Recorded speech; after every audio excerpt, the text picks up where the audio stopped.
Um, okay, wonderful. So welcome everyone. Thank you so much for being here for our second webinar in the PWNVotes election webinar series. We're really excited to be bringing you this series to help us get ready for the 2018 election cycle, which we know is well underway and lots of exciting things are happening. And I want to very much thank and welcome our special guests today. We have Matt Pagnotti from AIDS Alabama here with us. We have the fabulous Barb Cardwell from PWN Colorado. We have Ebony Turk from who's PWN's membership engagement coordinator and actually lives in Dallas, Texas. So we have a real exciting lineup of presenters for you today who are going to be speaking from totally different perspectives about ways that the HIV community can be more involved in elections. And so my name is Nana Khanna. If you don't know me, I'm the Executive Director of Positive Women's Network USA, and we're a national membership body of women living with HIV, inclusive of women of all genders. And we've been around since 2008. We do leadership development work and we do policy advocacy that is grounded in human rights and social justice.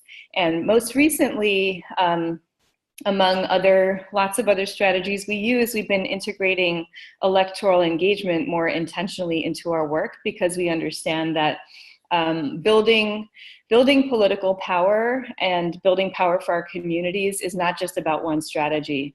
It's not just about policy advocacy wins. It's really about sustained bottom-up positional power over time. And we believe that electoral organizing is part of our vision to do that. Not all of it, but part of it. And so I'm really thrilled to be bringing you these fabulous presenters today who are going to be talking to us about how you build a voter universe. So what do we mean when we say voter universe? Basically what we're talking about is just how do you build a body of voters, right? So that could mean that can include lots of different kinds of activities, from voter registration to identifying people you know who are already voted, who care about the issues you care about. So our presenters are going to be talking to us about different strategies that they're using to build what we call a voter universe. And one of the reasons I think this is so exciting as an idea is because the HIV community, we reach a lot of people. We reach a lot of people through service delivery. We reach a lot of folks through advocacy. We have many people living with HIV and allies and accomplices and service providers who are sitting in all kinds of different places where decisions are getting made, who are having contact with legislators, who are on planning councils, who are going to their city council meetings and county commission meetings to talk about issues that matter to them. And imagine if we could harness all of that energy around elections. So, you know, there are over 1 million people living with HIV in this country. That is a powerful voting bloc. And those 1 million people are connected to many others. And there are millions and millions of people accessing any kind of HIV services, from like prevention to testing to HIV care. So part of this is about how do we build our community's infrastructure to really organize and mobilize effectively around elections, from the most grassroots efforts to large organizations and institutions that may be serving lots of people. So we're going to talk about some of those things. But I wanted to show you a little bit of why we think that's important, and I'll talk about that in just a minute. So this is what our flow is going to look like today. We're going to be hearing from Matt from AIDS Alabama, one of our favorite partners located in Alabama. They do lots of work to provide a broad range of services to people living with HIV and folks impacted by HIV that you'll get to hear about later. Matt's going to be talking to us about how AIDS Alabama has been working across the state of Alabama to scale up their engagement with elections over the last couple of years. Barb from Colorado is going to talk to us about how they're organizing a real grassroots vote, you know, literally going door to door and doing all kinds of really pretty innovative, exciting activities that are building on their existing strengths in their community. and they're not just about being connected to an organization, right? So there are diverse strategies we can use. And then Ebony is going to talk to us about why we have to save ourselves, because nobody coming for us, right? But we know that more than anyone as folks living with HIV and people from the communities most impacted by the epidemic, that communities are and always have been doing this for themselves. And Ebony is going to talk to us about some very exciting work that's been happening on the ground in Dallas around some local, engagement around local elections and also elections of national significance. And so just a little bit of a bird's eye view on some of the stuff that's been happening. This political environment has been horrible, right? It's been really hard. It feels like we're losing a lot every day. And I don't know if folks saw, just about 20 minutes ago, the news broke that we're losing another seat on the Supreme Court because Justice Kennedy is going to be retiring. The Supreme Court is already challenging for many of the issues we care about right now, and we're going to be losing another ally on the Supreme Court. And so those Supreme Court appointments are made by sitting presidents, and they're confirmed by Congress. And so elections really do matter, and they swing often by a small number of votes. So in the year 2000, the presidential election swung by 435 votes in Florida. 537 votes in Florida. That's a tiny number of votes on the national scale that actually swung a national election, because the the way the electoral map works, all of the electoral college votes from a state go the way that the majority go. And so, but on the local level, we've seen a great DA race that some of our many of the HIV community members were involved in, where we had Larry Krasner win last fall. Larry Krasner is a longtime progressive civil rights, human rights advocate who's donated space to HIV community events and things like that, and has defended lots of people involved in racist criminal justice proceedings. And so it was really a huge victory for the HIV community to have this win. That's a local race with both local and national implications. District attorneys are the ones who are making decisions about things like HIV criminalization prosecutions, but also can set an example for other district attorneys across the country in terms of things ranging from mass incarceration practices to sanctuary policing and safety of immigrants, right? So that's huge.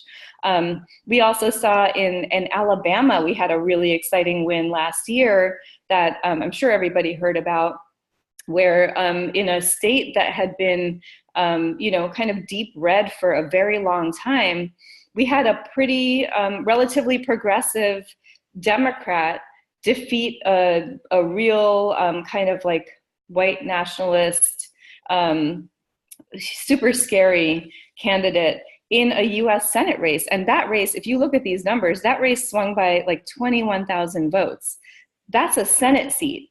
That's one Senate seat out of 100 in the US Senate that swung by 21,000 votes. So if you think about, mobilizing voters, engaging voters, even if you can contribute 100 to that or 1,000 to that, you can really make a difference. I'm sure Matt will talk about that a little bit in his presentation. And then yesterday we had a really exciting, tremendously exciting win. This is a congressional race that swung by about 4,000 votes in New York State, where we have a young, progressive community organizer, Alexandria Cortez, who one of the things that she's committed to do is abolish ICE.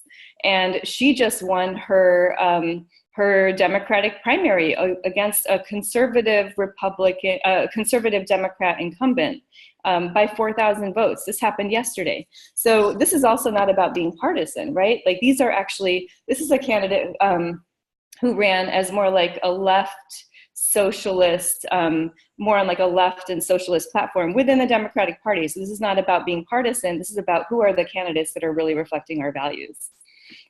So that's a House seat where we're now going to have a real progressive running in the race. And there, again, you can see this 4,000 vote difference really matters. So one other thing I wanted to say before we jump into our presentations is that I know that sometimes nonprofits can be a bit nervous about stepping into election work. We want you to know that nonprofits absolutely can be involved in elections. And I know Matt's going to talk a bit about what that can look like. What nonprofits cannot do is be partisan. Partisan means suggesting which candidate should be supported or which party should be supported.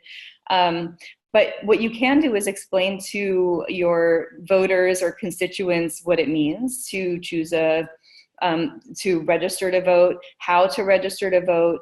Every state has different voter registration laws. I've included a link here where you can look at how voter registration happens. But nonprofits can absolutely have voter registration activities as long as they're in compliance with whatever your state requires. So some states may require that you have somebody who's a deputy registrar on site. You can do that and still have voter registration forms at your reception and have somebody there as the deputy registrar to work with them on that. Others don't require you to be a registrar. So this is the website you can look at for that. Nonprofits can also do voter education. And voter education means either telling people how, when, where to go vote, when do they need to be registered by, where will they go vote, like literally where is their polling place, has it been moved, what hours are the polls open, and then also nonprofits can educate about what is on the ballot. You just want to be careful again about not being partisan about educating about what's on the ballot, but there's lots of stuff that's on the ballot that is not even about political parties. It's about issues and ballot measures, some of which are local, some of which may be statewide, that make a huge difference in terms of, people being informed about things that are complicated. And I don't know how y'all's ballots look in other places around the country, but in California, our ballots are often like 5 or 6 pages long because we have all these different ballot issues and regional measures. And I can tell you, if I didn't take the time to, kind of like research them and discuss them with friends and family and my community members, I would not be prepared walking into the voting booth to make informed decisions on all those different ballot measures. So things like hosting a community discussion about some of the ballot measures are absolutely things that nonprofit organizations can do. So these are just, a few kind of concrete examples you can use as a nonprofit. You can use any communications channels you have to let people know when elections are, when early voting is. Early voting is a great thing for our communities who often face barriers to getting time off from work or transportation to the polls. Having early voting means that people might be able to go vote 2-3 weeks before the election day actually happens. So there's a lot more flexibility around scheduling. You can also, provide voter education at local events. You can have your staff and volunteers talk about why voting matters. Again, as long as they're not talking about any particular political party or any candidate, they're just talking about the importance of being involved in your community and involved in civic engagement. And then what's on the ballot information, you can share a sample ballot and say, this is what the ballot's going to look like when you go in. Has everyone seen this? You could even photocopy a ballot and blow it up and put it up in your waiting room and say, while you're hanging out, take a look at what's going to be on the ballot in November. Maybe put a sticker by anything you want to talk about in support group today or something, for example, if you want to know more about this office. So some of the offices can be confusing too, right? It's not just ballot measures. People are sometimes voting on sort of obscure candidates they've never heard of to do things like what is an assessor? What is what do all these superior court judges do and how to make a good decision about those? Those are some of the races that we often don't hear as much about, even in local media or local politics. So having a place for people to just kind of even unpack, what does that person do? What is their responsibility? And what kind of qualifications should someone have in order to do that job? So you can also let people know where they can meet some of the candidates. So many over the summer and into the fall, there will be lots of candidate forums where various organizations, or including lots of nonpartisan organizations like the League of Women Voters or or organizations concerned about environmental issues like the Sierra Club. Lots of different entities might be bringing candidates out to host a forum and learn about their positions on issues. So you can share information about those candidate forums as long as they're nonpartisan. So those are just a few things nonprofits can do. And with that, I'm going to go ahead and turn this next section over to our first presenter, Matt Pagnotti, Director of Policy and Advocacy at AIDS Alabama. And Matt is going to be talking to us about integrating voting and election work into service delivery. And Matt, I'm going to go ahead and mute myself and turn this over to you. And by the way, we are going to have time for questions and discussion at the end, but also feel free to put stuff in the chat box if you want to. Awesome. Thanks, Nana. Hey, everyone. Next slide. As Nana mentioned, I'm going to be sharing some strategies and examples from our work with AIDS Alabama on how you as an organization can integrate voter engagement and election work into your service delivery. Next slide. So first, a little bit about our organization. So AIDS Alabama, we devote our energy and resources statewide to helping people living with HIV and folks in communities most impacted by the epidemic live healthy and independent lives. And we also work to prevent new HIV transmissions and towards the end of the epidemic in Alabama. We, as many AIDS service organizations do, have a pretty wide portfolio of services we provide to make sure that we can meet all of the gaps and the needs of our community stakeholders. So that's everything from testing and education, and outreach to linkage to care and wraparound services through social workers and case management.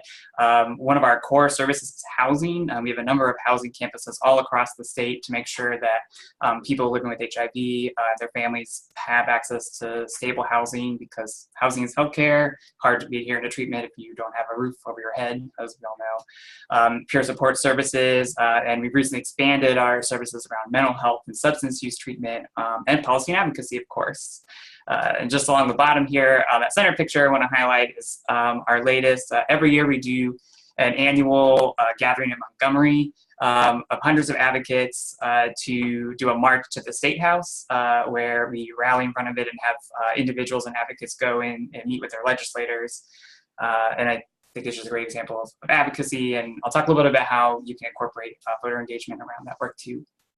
Next slide. So Nana talked a lot about why, and shared a lot of great examples for why voter engagement is important for HIV advocacy and something that we really need to be involved in. And I just want to hit home some specific examples on why HIV service delivery organizations in particular should be involved in this space, and some strengths that they have that they can utilize for this. But I think first and foremost is recognizing that there's a huge overlap in the communities that are most impacted by the HIV epidemic, and the communities that are being targeted by voter suppression efforts, which we know is systemic, both throughout the history of this country and ongoing, and has only been increasing since the Supreme Court decision Shelby versus Holder, sorry everyone, that came out of our state, where the court essentially gutted the enforcement measures of the Voting Rights Act.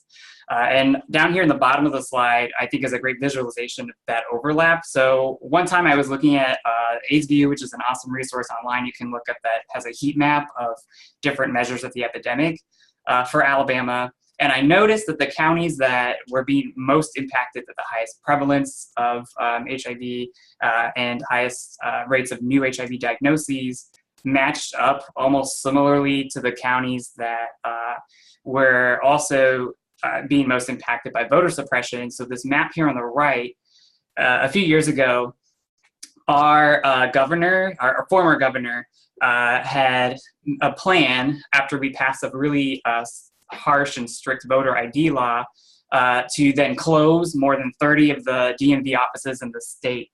And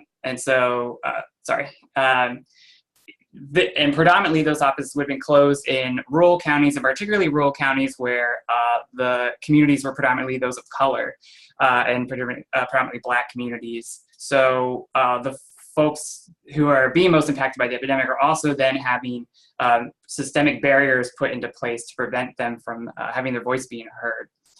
And so it's really important for us to understand that overlap there.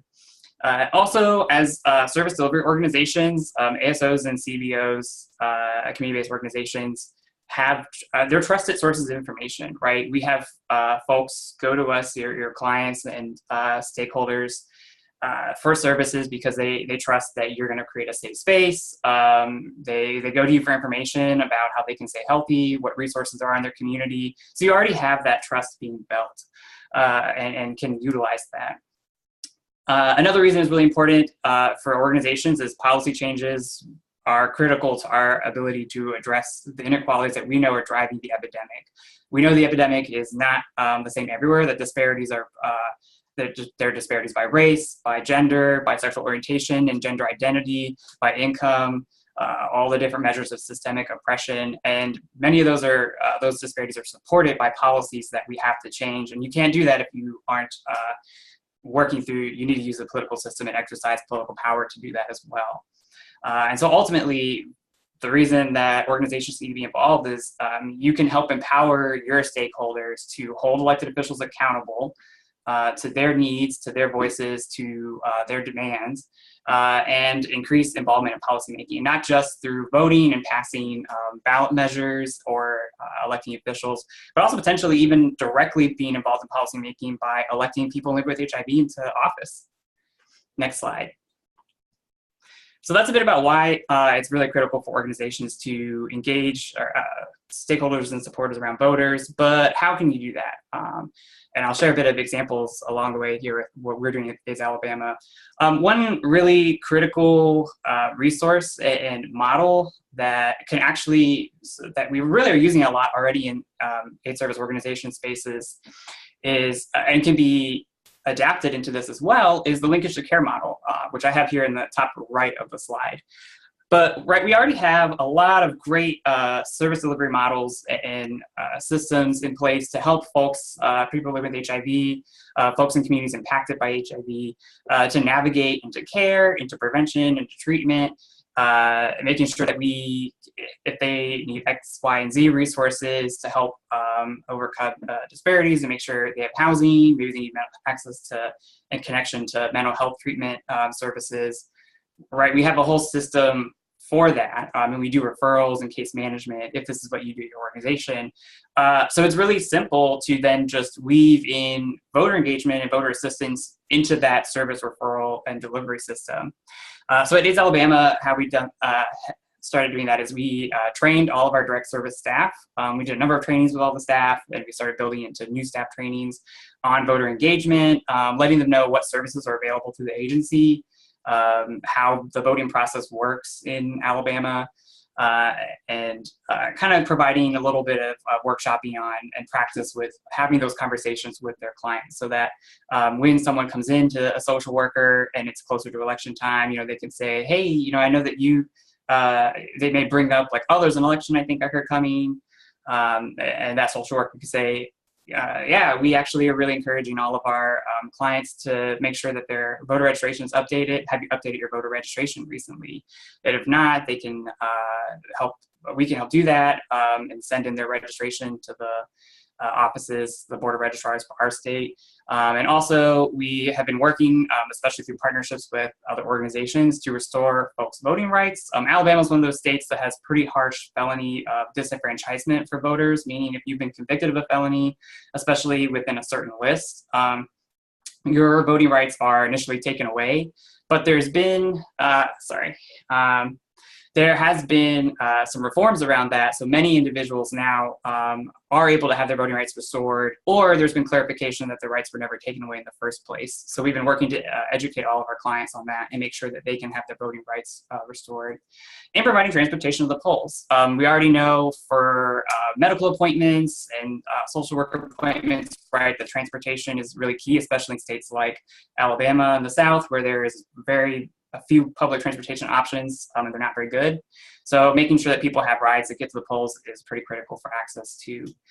And we share all of this widely through especially through lobbies and other waiting areas, something Nana mentioned a bit earlier. So on the side here, I have an example of our election calendar. Every year we make a calendar with all the important dates for upcoming elections and primaries, when you need to be registered by, when you can apply for an absentee ballot. And then we also have a poster at the bottom that lists all of our voter services in pretty streamed down mode, so that folks know right away when they're in the waiting area, oh, I can talk to my social worker about voter registration. I didn't even think that they offered that here. Or, oh, I need a ride to the poll. I just thought about that. Let me go make sure AIDS Alabama can help me with that. And we do office hours too. Next slide. Another resource, and something that's really critical for service delivery organizations to do, is call on your community partners. Don't reinvent the wheel and try to spread yourself thin, right? We all have different strengths as organizations and different resources to call on. So coalition building is absolutely important. So what we do at AIDS Alabama is refer out often to our partner organizations when we need to fill in gaps in needed services. For example, I mentioned earlier, when we're working to have folks' voting rights restored, we will refer out to the ACLU of Alabama or SPLC, and sometimes they'll help as well with legal assistance in case folks are at the polls and encounter voter discrimination. We also have been working through a coalition called Stand as One of lots of different organizations engaged in social justice advocacy work to do collaborative voter engagement and get out the vote work. Because we all have kind of different but overlapping constituencies, and we can pull our resources together and have a bigger footprint. That's everything from canvassing. So last year we knocked on over 1,000 doors collaboratively, to phone banking, reminding people that, hey, election's coming up. If you need a ride, you can call us. So we called, I think we made over 100 calls just in the lead up to the last Senate election that Nana mentioned earlier with Doug Jones. And rides to the polls and collaborating that. So at AIDS Alabama, we gave in that special Senate election more than, I think, 30 different rides for constituents, almost all of whom had directly told us that there was no way they would have been able to vote if they weren't, they didn't receive transportation. And that's 30 more votes that would not have happened otherwise. And when you work collaboratively, you can also leverage that collective strength to better engage candidates. So Nana mentioned earlier a bit about educating voters is something that's really key to do and a great way to engage supporters and communities. So as nonprofits, you actually can also, part of that is you can engage candidates directly through forums. So having candidates in a nonpartisan way for 501c3s, of course, speak to the community and share their positions on issues. Or you can do that through forms, through a questionnaire that you can collect their responses and submit. And that's easier to do if you have a whole lot of organizations saying we collectively represent X thousand number of individuals versus just one organization trying to get them to respond. So they're more likely to be engaged. Next slide. So finally, this is a bit more abstract, but something that's also just as important and not thought about as much. But as an organization, it's really important as well for you to be lifting up civic engagement as a core value, not just in voter engagement specifically, but really making that a cultural norm for your organization.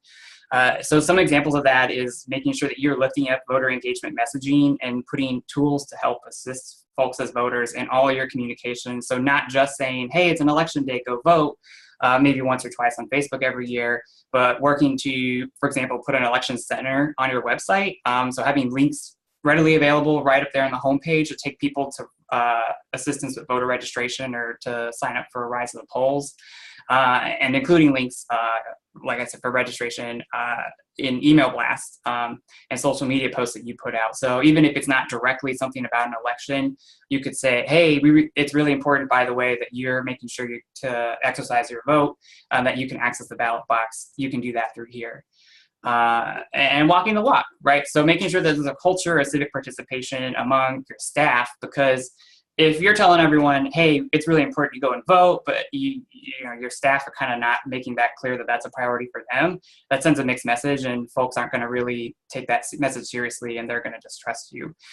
So you can do that by reviewing policies. At AIDS Alabama, for example, we always make sure to let all of our staff know that they can take time out on election days to go vote. And that doesn't count against any other lunchtime or break time. It's free time that we can say, hey, as long as you need, make sure that you go and you can cast your ballot today, and make it easy for them to know what resources they can connect to out of our advocacy department to help them make that, to help them vote, whether that may be rise to the polls or and encourage staff to vote and to also volunteer, to be engaged in their communities. So you can set goals. We did a challenge one year to see what department had the highest number of individuals and got first to 100 staff members, or 100% of staff members that were registered and updated in the registration to vote. And then did like a kind of competition with it, and make sure that volunteer opportunities in the community you put them in break rooms, for example, so staff can say, oh, that's a cool event that I want to make sure I'm helping out at, and being present in the community. And as Nana mentioned a lot around making sure that stakeholders are informed and engaged, and that's not just specifically on elections, which is important too. So Nana mentioned ballot measures. There are a lot of ballot measures every year that in our state, like California, our ballots are really long because almost everything has to go to a constitutional amendment in our state. It's really wacky. And those are really they're worded in legalese, essentially. So in the top right here, in 2016, for example, we put out a lot of little graphics you could share that explained what some of these amendments meant. And actually, as a 501c3, within limit, you can take positions on certain ballot measures. It just counts towards different ceilings for lobbying activities, but you are allowed to do that. And so we took positions on some of the ballot measures where we felt that it was pertinent to our community. And then the bottom right here is a legislator lookup tool that we're working on developing. So there are a lot of different ways you can do this, and lots of different software and clients that help you do that. But it's a link where our supporters can put in their address, and then it'll give them a whole list of everyone who represents them, from federal to state to local offices, because often people don't know, right, who hold these offices now, that they can then see what their policies are and whether they want to vote for or against them in the election.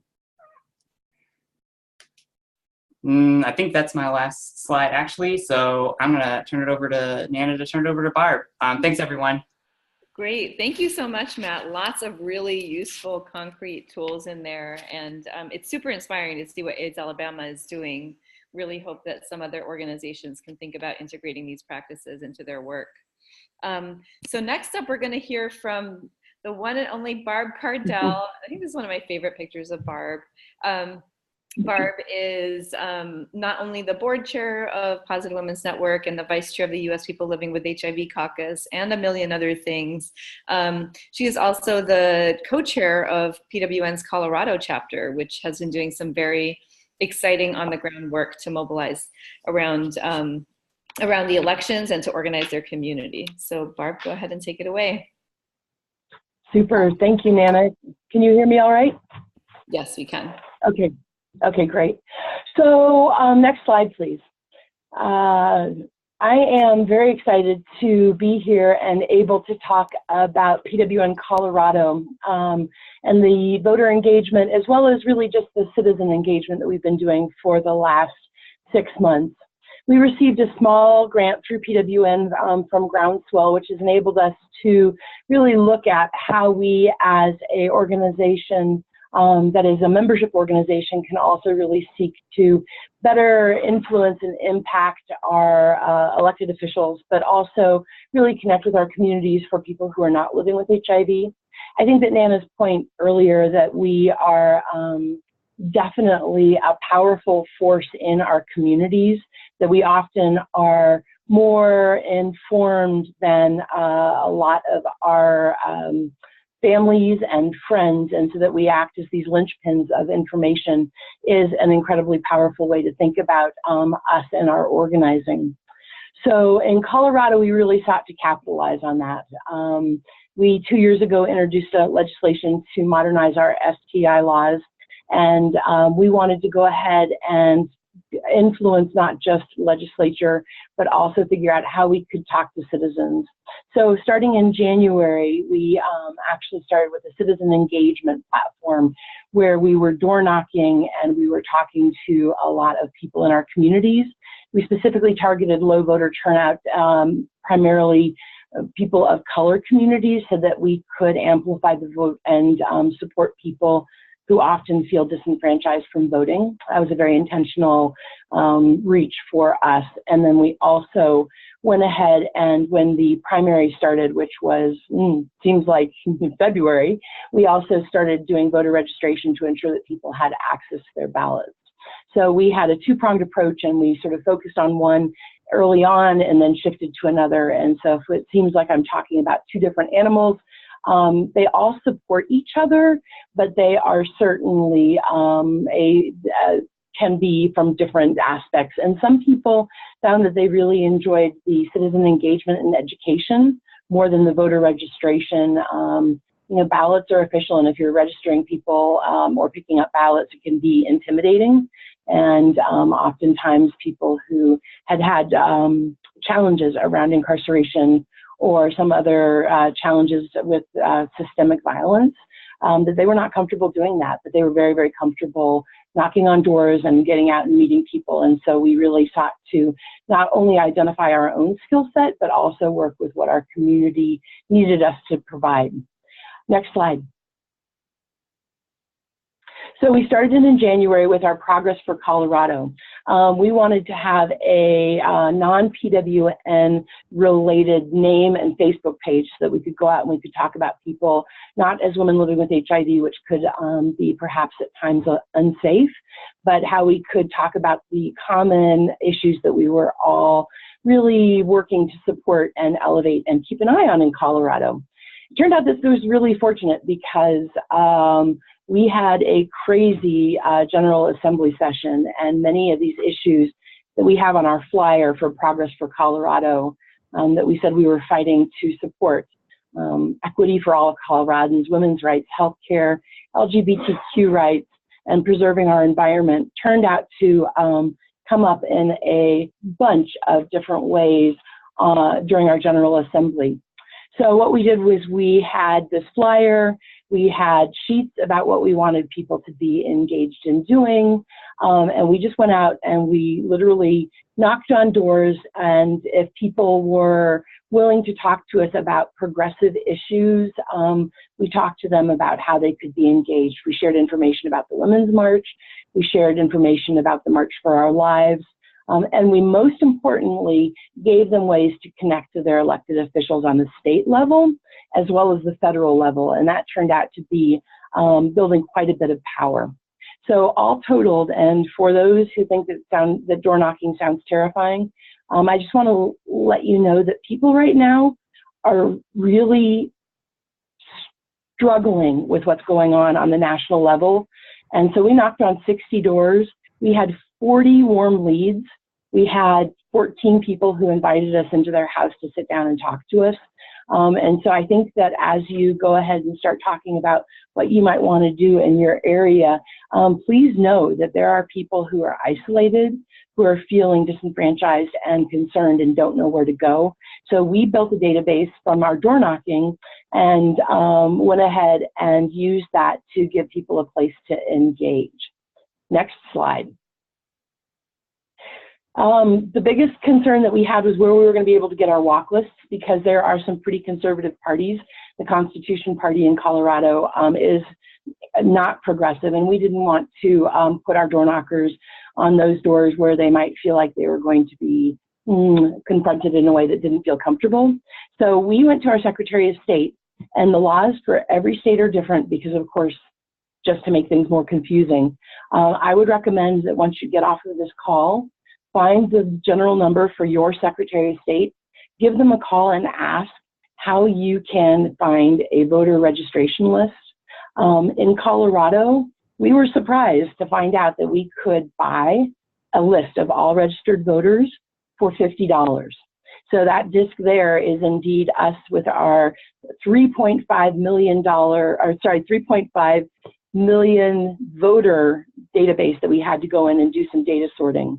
But as you can see from the screen capture down below, we were able to use that to really specifically highlight areas and do some sorts on congressional districts so that we could talk to people who were Democrats, but we primarily targeted independents because we wanted to try and shift them to a more progressive, supported environment. And we were able to do that in a lot of cases. So the Secretary of State's office is intimidating, but please give them a call because it makes it, gives you a really powerful database that is not tied to any particular candidate or political party, and we'll talk later on about how that can be problematic. So PWN Colorado has our very own 3.5 million voter database that we are able to create walk lists around. And so we can sort and we can select who we want to reach in what area, on what street, by just going in and doing sorts in these databases. And that gives us a incredible freedom as well as a power to be able to determine who and what we're trying to reach. Next slide. Other ways of doing voter engagement are to either partner with a candidate. That is problematic if you're doing it as part of a 501c3. We had some people who were wanting to do door knocking in support of very progressive Democratic candidates. And so they went ahead, and we were very, very clear that they were not working for PWN. They were not volunteering for PWN, but they were volunteering in support of a candidate. In Colorado, we've now had our primary, and so it is possible to do door knocking and using minivan, which is called voter activation networks, and have them build walking lists in support of progressive issues. If you are interested in doing this and not having to sort of create your own walk lists, you can go ahead and contact, I did some calling this morning. I know that Planned Parenthood is doing a lot of outreach and looking for people who are interested in doing door knocking. And you'll be given this. These are screenshots from my phone because I actually walked a couple of times to support a friend of mine who was running for office. She's not living with HIV, but she's very definitely an ally, and so I wanted to get out in some of the lower turnout states or lower turnout counties and support her. And you can see that on your very own little phone, you'll have a minivan, and it'll have the list of people by name. You'll be able to sort it by your street and the side of the street that you're on. There's a script that you can go ahead and select what the person is interested in. And so this is a very, very powerful tool. It is a powerful tool that has some strings attached to it, though. Like I said, it's often by candidates or political parties or by groups. And so you just need to be aware that when you're going in, who exactly you are supporting and that you're comfortable doing that, and that it doesn't put your organization at risk. Because again, 501c3s are able to talk about issues. That's why we had that broad progressive kind of support progress in Colorado by identifying these issues, is that we were able to make that candidate and political party free, but yet focus on things, in particular healthcare, which we found a lot of people in Colorado were very concerned about, but didn't exactly know how to influence that or how to move forward. Next slide. This is so important, and I'm putting this, I'm highlighting it because we had some challenges in the early part of our door knocking and our grassroots organizing about databases. We wanted to keep track of every little detail that we had. And so we had a database that was in Google Docs, so everybody could access it. And it went all the way out 48 cells. So we had a lot of information that we were curious about. What we realized was that by having such an extensive database, that people weren't using it. And so a lot of data wasn't being entered. And so in partnership with PWN, we now are using a much smaller database, which is very simple. It's name, address, point of entry or point of first contact, email, and then how we've been in touch with them. And so it gives us an opportunity to track important things, but not be so overwhelmed. And so I would say pick a system, use it, and ensure that everybody that you're working with partners to enter data daily, because it is otherwise becomes overwhelming really, really quickly. One thing that is important to mention is that if you are doing voter registration, you are not able to take information off of a voter registration form and enter it in your database. So if you are going out and you're doing voter registration and you want people to also sign up for your newsletter or your database to be kept informed around other progressive issues, it is really important that you have a postcard or a sign-up sheet. It doesn't have to be fancy, but you do need to ask people for that information separately. And we just like to highlight that because that is a common confusion. Next slide. So one of the things that we really work to do is, as we sign people up starting in January, when we were getting ready for primaries and precincts and caucuses and all of that exciting stuff, we wanted to also ensure that people were aware that we had a General Assembly that was doing a lot of activity as we were trying to keep them engaged. And so we gave them lots and lots of opportunities to be involved. Hey, Barb, sorry to interrupt you, but there was a question about what is the General Assembly that might be good to just explain here before you go further on that. Yeah. Thanks. Thank you. Thank you. The General Assembly is our state legislature, and so it is the state senators and the state representatives. So in Colorado, we have 100 of those combined, and we talk about them as the General Assembly because otherwise we've learned that if we talk about them as the House or the Senate, that people assume we're talking about the federal level. And so the Colorado General Assembly is our state legislature. And again, in all states, they meet at different times. Ours meets from January to May every year, but that will be different. I believe Texas meets in alternating years. And so that is also something really important that you're going to want to look at and get yourself a little bit educated on before you start thinking about how you want to engage people. And so keeping your contacts engaged. As we knocked on doors and as we had people who were excited about supporting progressive issues, we were able to share opportunities, and it became really important because, as I said, in our General Assembly, we had a number of bills that were introduced that were very frightening. We had a Medicaid work requirement that was introduced. We had a bill that was introduced that would shift an abortion into a felony category. We had a live and let live religious freedoms bill where anybody would be allowed to discriminate based on saying that it was part of their religious practice. And then we also had a number of bills that were really positive. And so we were able to share with our database and our listserv how they could be engaged, not just in marching, but also in sending in emails and making calls.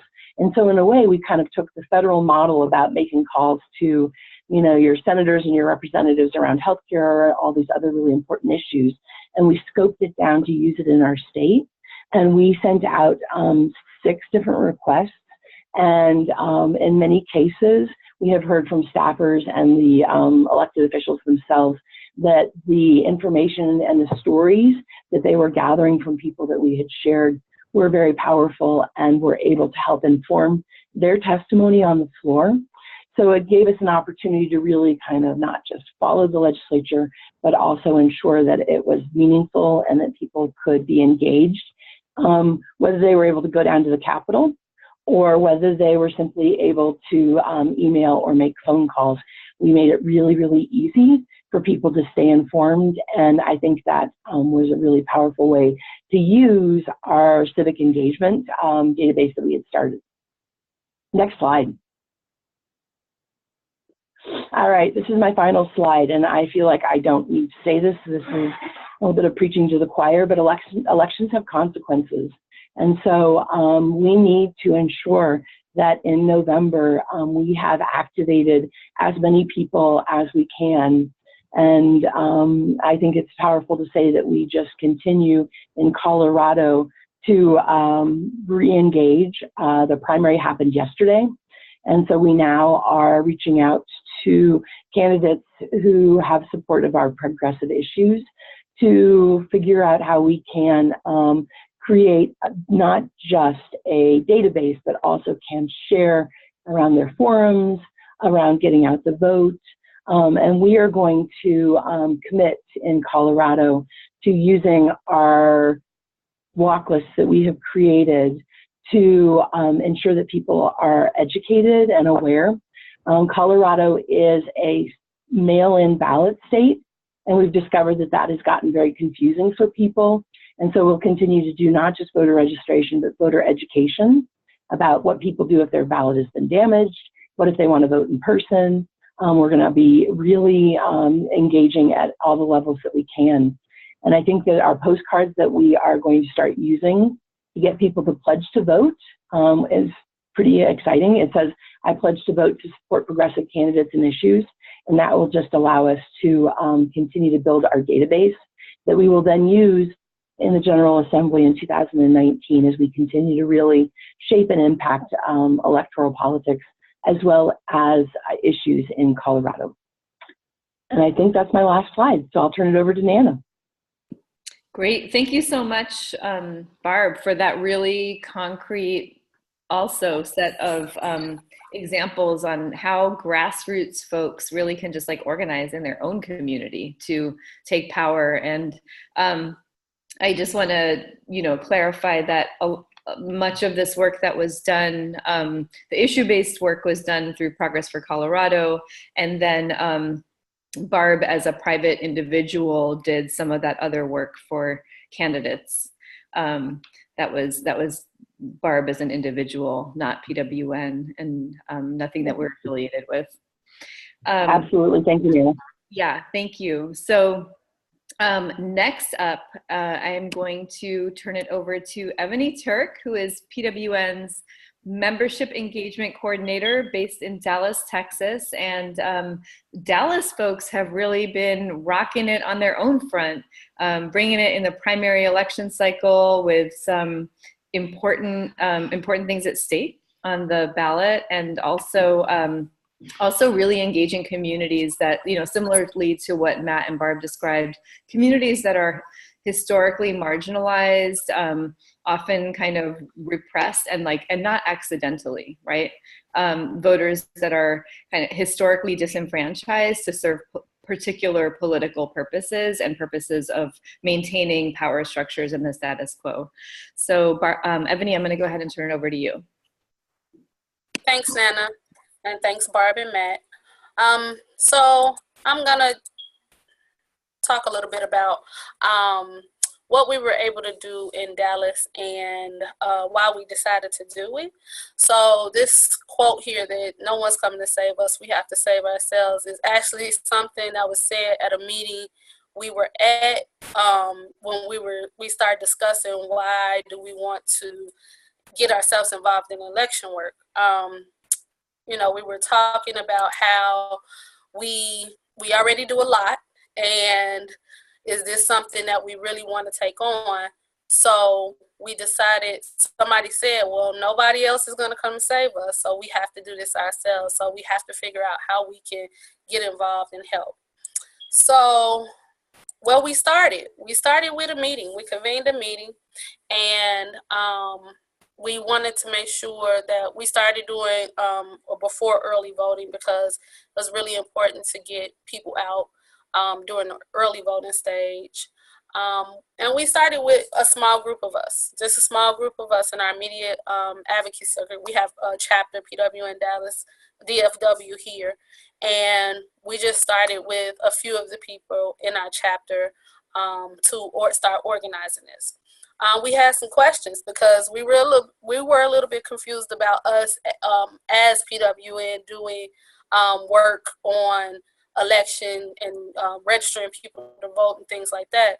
So one of our biggest questions was, can we meet at an organization like a 503c? We didn't know. But to be safe, we could, because we were just talking about the issues, but we didn't know. So to be safe, we just met at a library, created some loose agenda items that we wanted to talk about. And then we made sure we also scheduled, it was really important to schedule a follow-up meeting to make a plan after that. And then, like I said, the biggest question was why I get involved in it. And of course, everybody was talking about our current administration is very frustrating. So we want to make sure that we can have an impact on our local races.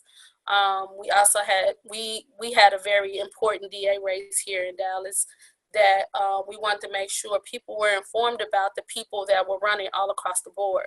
We wanted to make sure people knew about the ballot. So we wanted to get involved so people would go into the booth, the ballot, and vote and know and have an educated vote. We wanted to make sure that that happened to as many people as possible. We also wanted, we figured out that getting involved in this work actually makes us even more connected to our larger community. And we were able to learn a lot more with a lot of the research that we did about what our community needs were, and what more of what we could do for our community. So that was very important as well. And then we left there and we started with research. The first thing we did was ballot research. We wanted to make sure we went, and I think I'm advancing my slides and they're not going backwards. It should be on the research slide. Okay, I'm not advancing them. No, I was doing it, and it's delayed. There you go. Thanks.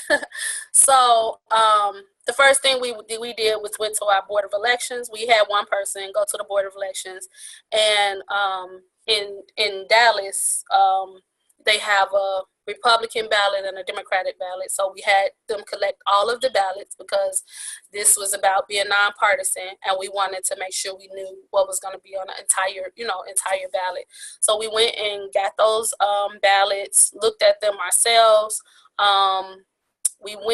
We divided up the ballots because, like Nana said earlier, our ballot was like 8 pages long. So we all took different parts of the ballot to do some research to figure out, what the important races were. We wanted to know what, I think you guys were calling them ballot measures. In Dallas, it's called propositions, what our propositions on our ballot were. And it was like 4 pages of those, which was shocking to me. So I'm glad we decided to get those ballots ahead of time because, oh my God, it was a lot of stuff. So it's really important to get those ballots and look at it. So we did that. We also researched the candidates. So the candidates of important races, we wanted to make sure we knew about those candidates. So when we're out in the community and we're talking about the ballot, or when we're in our meetings and we're talking about the ballot, that we have some kind of knowledge of what was happening with the candidates in the most important races. We also researched candidate events and appearances and debates because we knew we wanted to go to those things in order to, meet those candidates, see them in person, hear what their platforms were. And then lastly, we wanted to know where we needed to go. Where do we need to go to do these voter registrations drives? Where do we need to go to get people out to vote and see what areas needed it the most? So we researched our low voter turnout zip codes, and we were able to request a list from the Board of Elections. And you can just do a Google search, and sometimes it'll be those low voter turnout zip codes will be on Google. Next, we made our plan. What you see on this photo is a palm card that we were able to get made because our initial plan was we wanted to start to recruit and register the voters, right? So we said, well, where can we register voters at? So at the time, before our primaries, it was when Black Panther was coming out.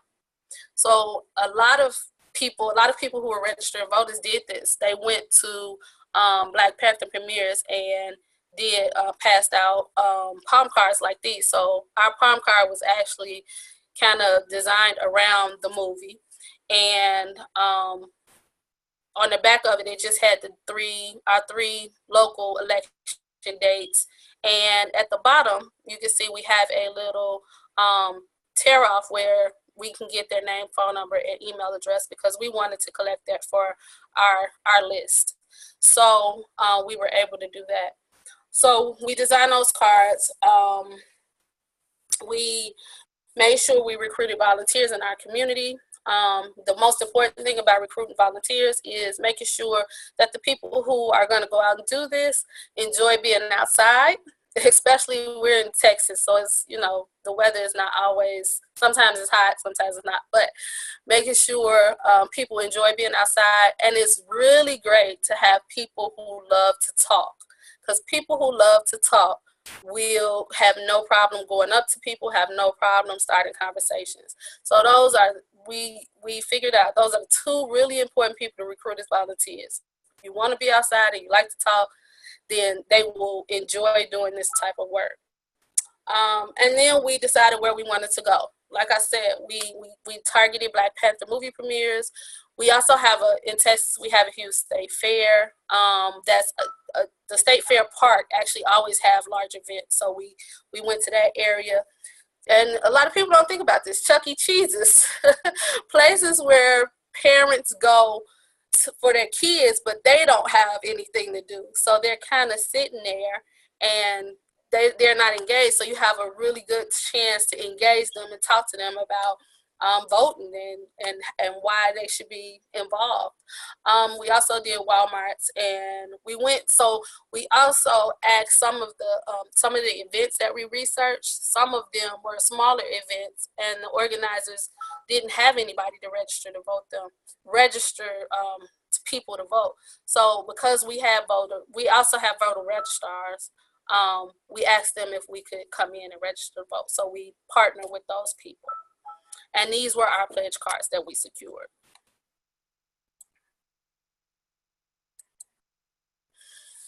So once we, prepared and made a plan, we went into action. We had two different teams. We had a stationary voter registration team, and then we had an in-motion voter engagement team. So our stationary team were at places where we can actually set up a table. We had at least 4 volunteers, sometimes more. We always had one of our voter registrars there, a tablet or a computer. And the reason why we had that is because we wanted to make sure that people were, if they were already registered, we wanted to check to make sure if they were already registered. If they weren't, we would register them. We also wanted to make sure that they knew where they were registered, at least in case they needed to change their address or anything like that. Because a lot of times that's how voter suppression happens. They change polling places and you don't know where you're supposed to vote at, and then you get frustrated. So we wanted to make sure that people knew where they needed to go vote at as well. So we had that. And then we had the pledge cards because we wanted to collect that information for our personal database. And then we had the in-motion voter engagement. What that is like at the movie theaters. Those are places where you're just kind of standing up and catching people as they're going in, and they want to go in and get their movie, so they don't want to talk a lot. So you kind of just have to hand them a card, and they will potentially put their information down on your pledge card or your sign-up sheet. I think Barb mentioned that, like a sign-up sheet, just to collect some information. So you can get them to put their information down on one of those. So those are the two kind of models we build around.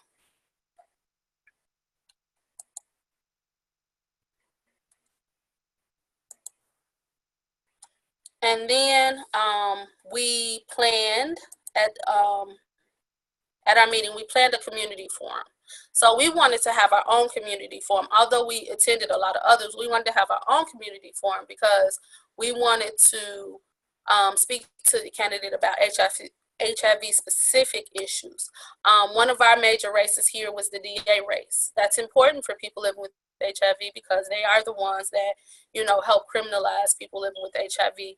And so we were able to have an HIV specific meeting with them.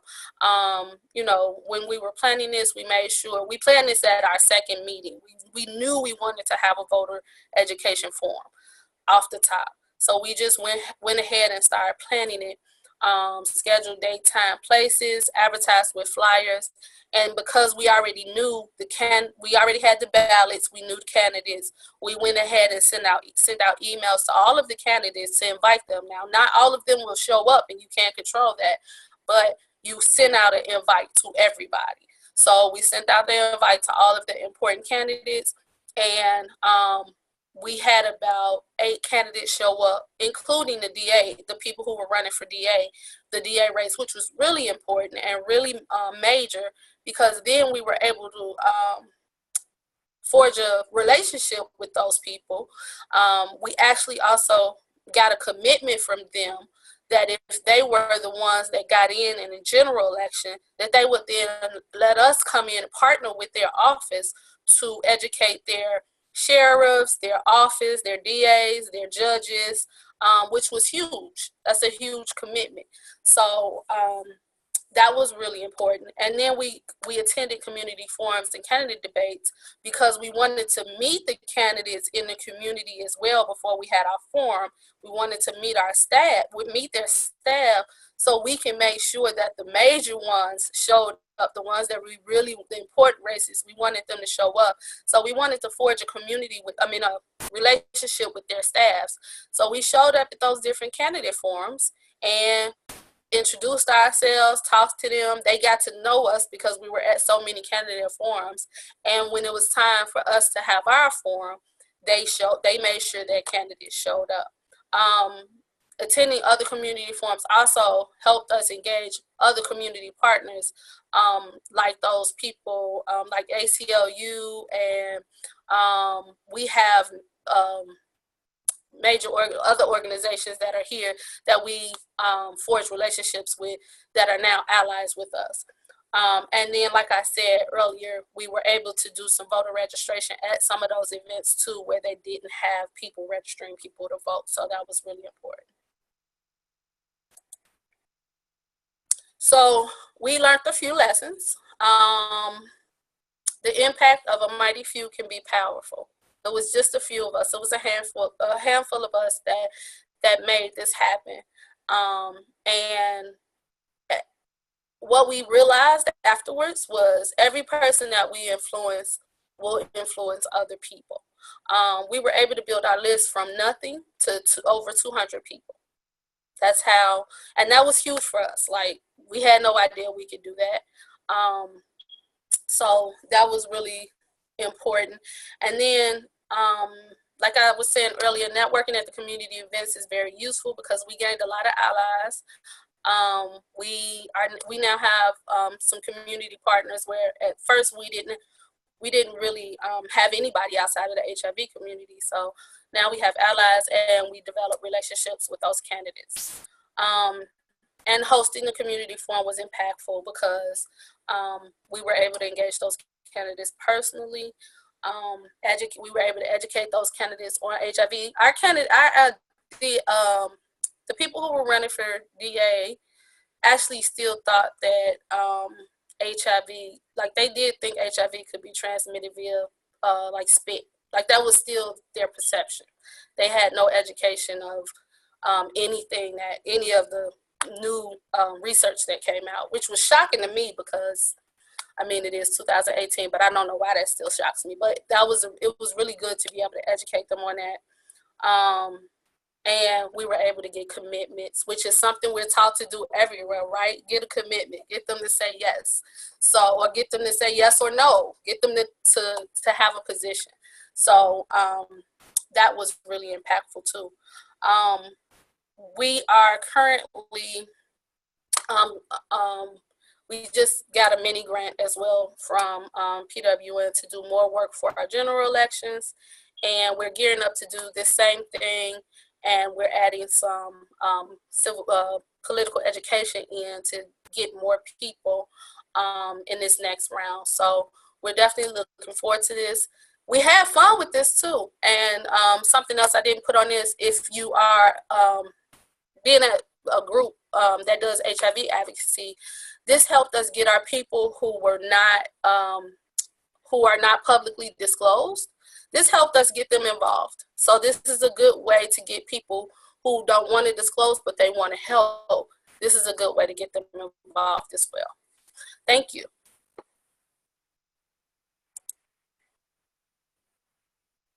Wow, that was so awesome. I don't know about y'all, but I'm really inspired by all of these presentations. And thank you, Ebony, for closing us off with so many powerful real world examples that are just like building on culture and community and all about how folks can like have a good time and be politically engaged at the same time. So that was really beautiful.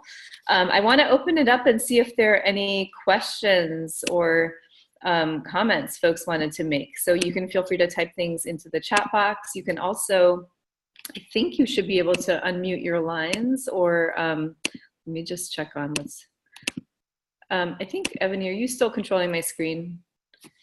Can you give me control back if you are?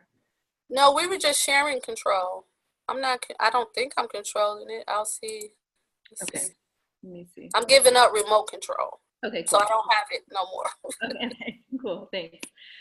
Great, yeah, so if folks have any questions, we'd love to hear them, or any comments. And while we're waiting for folks to come off of mute or let us know if you have questions, I do want to also let you know that, one of the things that also varies from state to state, in addition to like voter registration strategies, is what data you can collect from the people you're engaging. So that's just something to be aware of too. You definitely want to integrate list building into your voter universe building. That's a very important piece of that, because this is just fundamental to community organizing, right? It's like, we meet people out at community events, you engage with them, you kind of like check if they're aligned with you on some issues. Do they want more information about your organization, about stuff that's coming up? And then you want to get their contact information. So what is not necessarily legal in every state, though, is like taking information from voter registration forms. So that's a really important reason why Ebony just showed us that example of like a tear-off form, where separately, even if they registered a voter, they're still collecting their information separately to put it into their database. The Progress for Colorado folks did the same thing with like pledge forms. So you just want to be really mindful about those legal boundaries that are really state by state level. So I see a question about line items on small grants from PWN for voter and election work.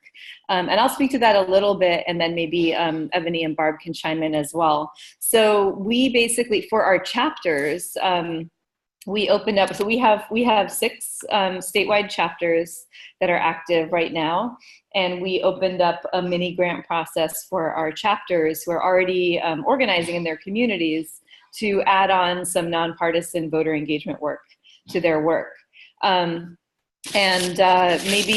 Barbara, Ebony, do you want to talk about the types of things that you're supporting people to do with those resources? Because these are, I think one important thing for folks to know is these are not large grants. These are like $2,000 grants. We wish we could do more. This is all we had. We gave $2,000 grants to 5 chapters. But you can find resources to do this work too in your own communities, and you can also leverage different kinds of resources. So Barb and Ebony, do you want to talk about what kinds of stuff is getting covered? Sure. Do you want to go first, Ebony? Okay. So in Colorado, okay, we're a big state. We're 6 hours drive across and 5 hours drive lengthwise. And so we have used most of our funding to pay for gas. We don't reimburse at the mileage rate because that's just too expensive, but we have gas cards so that women who are able to, especially carpool, to amplify our engagement in events are able to do so. And then the other thing that we're using most of our money for is for printing. We're not doing high-speed fancy printing, but it is really helpful to be able to do color printing. And so we purchased an inexpensive $100 printer copier that we kind of use to churn out our color printing into paper cartridges and paper. And other than that, we have a little bit of a stipend for people who are doing voter registration. And that is something that we offer, but what we've discovered is that ran out pretty quickly, and people continue to do door knocking and voter registration. Because kind of once you start getting engaged in it and the conversations, it's pretty powerful and very fulfilling. And so I think that it's nice to have a little incentive to get people engaged, but it's not necessary. And then the other thing that we did was t-shirts, because everybody always loves to be able to show what they're affiliated with. and to have T-shirts that they can share and show that that's what they're organizing for. Great, thank you. Great points. Ebony, do you want to add anything to that? Any different kinds of things you all are supporting? No, the only thing we did at the end of ours that was different, like we did the gas and participant like appreciation stipends, small, very small ones. And we did a celebration at the end because people did a lot of work for like a little bit of nothing or nothing. So we were able to get like some snacks and stuff, and we did a little celebration at the end. That's it. Mm-hmm. Great. So folks have to be unmuted kind of individually. So if you want to ask a question or want to be unmuted, if you could just like put that in the chat box, that would be helpful. I'm trying to unmute everybody individually right now.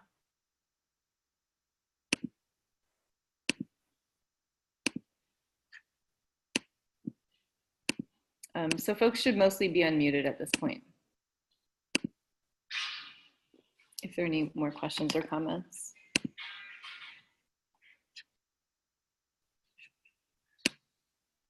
Yeah, I think one of the things that the Dallas folks were able to do, if I understand correctly, Ebony, was on some of this work. This wasn't all done through PWN. The work that was done in the primary, it was done through other local organizations and entities, and they were able to get like a little bit of resources for like honoraria, for and stipends for people who were involved in this work, so that they weren't just volunteering their time.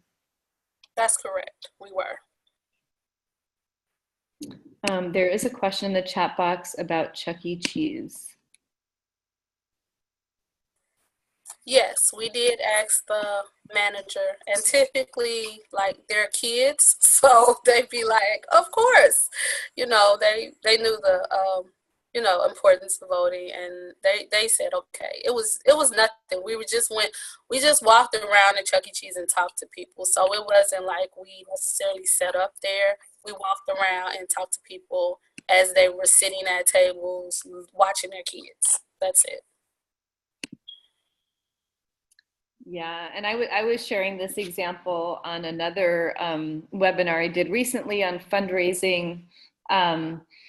It's all kinds of folks are and businesses are often excited to support civic engagement activities, especially if it's nonpartisan. But I remember when I was working in the 2008 election cycle, I do work on elections. I take time off and like go work on elections for a period of time.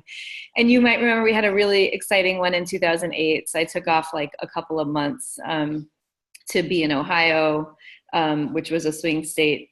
And during early voting, the lines were so long. It was awesome. You know, people were bringing multiple generations of folks to vote in that election cycle because it was a historic election cycle. So it was like grandparents, great grandparents, the babies were there, everybody was there. And, but the result was that at the county registrar office where people were voting, the line was like 8 hours long. And that's a long time for anyone to stand in line, but let alone, you know, people who are older, kids, folks with disabilities and access needs. And so once we realized this was an issue, we were like, we can't have people leave the line. Like, we need people to vote. So we brought in all kinds of stuff, like musicians came in and played music. And we went to a local, I think it was like some kind of grocery store. We told them we were doing, and they just donated all these bags of candy and snacks to us. And we took those to people in line. Folks were we were like sending out messages on text and on social media, whatever the social media was back then. I don't think it was MySpace, but it was like something old school like that. And folks were bringing pizza deliveries for everyone to have pizza and food and water, so they didn't have to like leave the building. They could stay in line and vote and exercise their right to vote that they had fought for. So you'll be surprised at how many different kinds of even in-kind resources can be leveraged around these sorts of activities if you ask.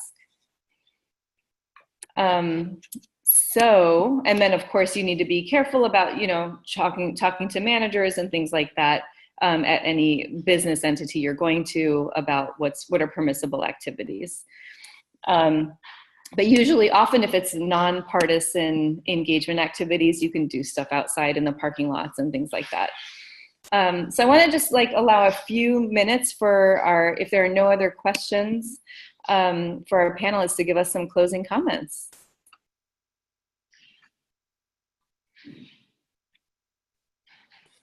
So I'll go ahead and start. Today has been a rough day in the United States, and voting is really important. Like it's like literally life or death for us. There are a lot of these things that are happening right now that are affecting our communities. Like you might not see it, and I'll be shocked if you're not seeing it because it's so much happening. So we all need to be really involved, really engaged, even if it's just us talking to our families and our friends and making sure they get to the polls. But if you have a sphere of influence in your community, this is something that's really simple that you can do. Before I did this, I had no experience in election work or like working with registering people to vote or any of this. It was just a desire because I knew we needed to get out to vote this year and all years to come. So please, if you have any sphere of influence, do what you can. It doesn't have to be, don't think like it has to be this huge thing. It doesn't. It can be really small and impactful. Thank you.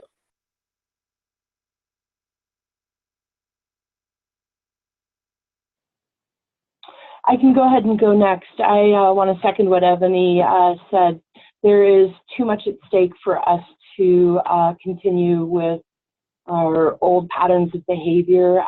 This is right now a way that I am trying to address my despair at the current state of our political environment by being engaged, by connecting with people, by supporting members in my community who I haven't even met yet, but yet who I have an opportunity to connect with and engage. I think our strength is in our communities and in our power, and that this is something that is something each and every one of us can do to varying degrees. And so I just want to encourage everybody to step up and to really think about how you can do more in your community, because now is the time that it is so important. I just want to echo everything that Ebony and Barb said. It's really critical that individuals and organizations get involved around mobilizing our community members. We know that that's the history of this movement, that is what it was grounded in. And that especially if you're an organization and you're serving communities, people live with HIV or communities impacted by the epidemic, that not only should you be engaged in mobilizing folks as voters, but you must, and that it is critical and it is your duty to do that. And so I just encourage everyone. I know it can seem overwhelming for organizations, like what are we allowed to do, or for individuals, and it seems like a whole lot at once, but I definitely encourage everyone, please reach out to me or any of the other panelists. I'm sure on this webinar, I'd be happy to help folks find ways that they can get involved. And remember to vote on November 6th. Thank you so much to each of you. I want to really, really thank our presenters for their very thoughtful and inspiring presentations. I feel inspired and motivated by everything that you all shared. It is a very dark time. Yesterday was a really rough day for many of us. Today is a really rough day. Things are happening all the time, but we can make a difference. And as it is our right. It is our right to exercise our political power. And as Matt said, it is also our responsibility, if we have institutions that have resources, to leverage that power and make sure that folks know what their rights are. And whether your voter universe is like, you know, the 10 people in your building or the 10 people in your support group or 10 people in your family, like every piece of that makes a difference. So I want to thank you all so much for showing up and for your commitment to this work. We have a few more webinars in this series coming up. I hope you will join us. They're going to be great. The next one on July 10th is going to be all about candidate engagement. So just going a lot deeper on these issues around, now most of the primaries have happened at this point across the country. So now the point we're at is like, how do we figure out where candidates stand on our issues? Can we get them committed to take action on our issues, no matter what political party they're affiliated with? Are they going to commit to funding for HIV? Are they going to commit to healthcare? You know, we had 2 gubernatorial candidates win primaries yesterday who ran with a Medicare for All platform. This is an exciting moment. Even though we are losing a lot, there's so much at stake. There are also very progressive candidates running. And this is the time to, you know, be building those relationships. So that's what the next webinar is going to focus on. And then the last 2 in this series will really be very practical tools around how do you move from you've built your voter universe, you've engaged with candidates, you've kind of figured out what's on your ballot. Now, how do you actually get out the vote? How do you turn people out, doing reminders and all that kind of stuff? So mark your calendar for all these dates. We look forward to hearing from you. And here is the contact information for all of our speakers. Feel free to contact us with any questions you have. Also the PWN website, pwn-usa.org. I think you know how to find a lot of us. Feel free to reach out anytime. We're all in this together, and it's together that we will win. So thank you all tremendously. We'll look forward to seeing you again next time.